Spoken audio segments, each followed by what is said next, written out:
Guys, no? Welcome back to my channel. So for this video, update tayo kung ano ng progreso nitong try ng Glow Tetra yung sinalang natin sa nakaraang video. So 1 week old na pala to sila, guys.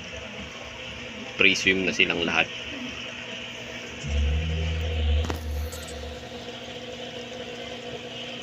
Yan, guys, so ewan ko lang kung kita nyo, guys, sa maliwanag kasi masyado, guys, eh. Hindi nyo makita lahat, eh. Ayan, kuha tayo ilaw, guys.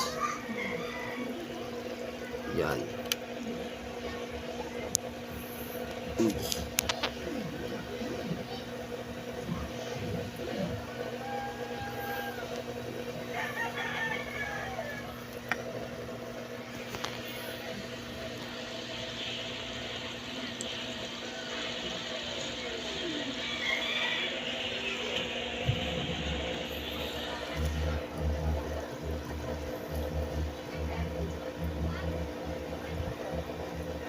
Yan, guys, pre-swim na yan lahat, guys, kasi 1 week old na yan silang lahat. At napakain ko na rin pala yan ng brine shrimp, baby brine shrimp, yung hatchable, guys. So kung mapapansin nyo, guys, yung tubig madumi na. 1 week old pa lang yan, guys, ah. So ano pa kaya kung ang ipapakain natin ay yung brine shrimp na decapsulated. So grabe talaga yung tatamuhin nila, guys. So malaki talaga yung chance na ma-pollute yung tubig. So yun, di ba, guys, sabi ko nga pangit ang decap kasi mapupulyot ng todo yung tubig nyo, guys. Kasi tingnan nyo, yan, oh, 1 week old brine shrimp, guys, na hatchable ang pinapakain ko dyan, live foods, pero madumi na agad yung tubig. So mangyayari talaga dyan, guys, kasi 2 weeks nyo pa yan bago ma-water change. May mamamatay talaga, guys, may malulusaw. Kasi ang mga Glow Tetra fry natin, guys, na 1 week old pa lang, napaka-sensitive sa tubig yan, guys. Konting pagbabago lang, mamamatay agad yung mga yan.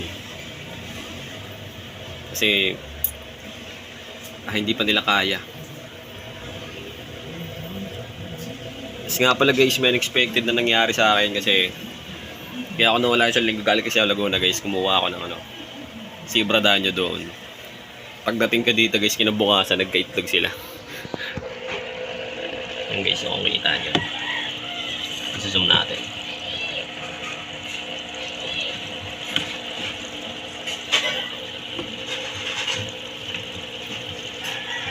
Kaya pa mag-focus, guys. Yan, o. Yan.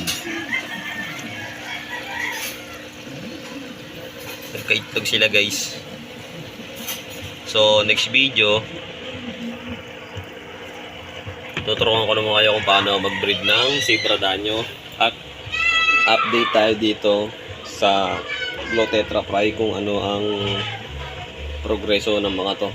Tapos, guys, maaraw na pala, ano. Sabi ko sa inyo, gagawa tayong video tungkol sa pag-culture ng magna dap niya. Yan, o. Hindi kasi ako makapag-culture nung nakaraan, guys. Hindi ako makagawa ng video dahil walang walang araw, guys. Tsaka kasi yung mga pinag-culturean ko, guys, ng magna dap niya ko, yan, o. Naubos na yung lumot, guys. Tingnan nyo naman yung tubig, halos malinaw na. Green na green kasi talaga yung, guys, eh. Ito nga, guys, yung planggana na yan, o.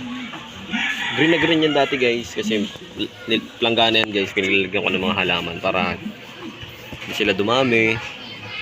Kasi tapat na tapat yan sa araw, guys, sa hapon, araw niyan talagang green na green yung tubig, guys. Nung naglagay ako ng magna dap niya na 4 na malalaki lang, guys, hindi ko ina-expect dumami sila dito, guys. Yan, oh, kung makikita nyo, liwanag kasi, guys, yung reflection ng araw, eh. So, marami yan dyan, guys, may gumagalaw dyan, oh. Tignan nyo naman yung tubig, guys. So, nag-crystal clear na. Dahil dumami na sila.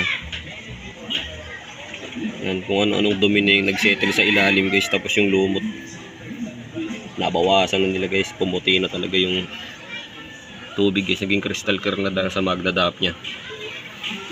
So after natin guys gumawa ng video sa breeding ng danyo, tapos update sa process. So progreso nitong Glow Tetra Prime natin guys.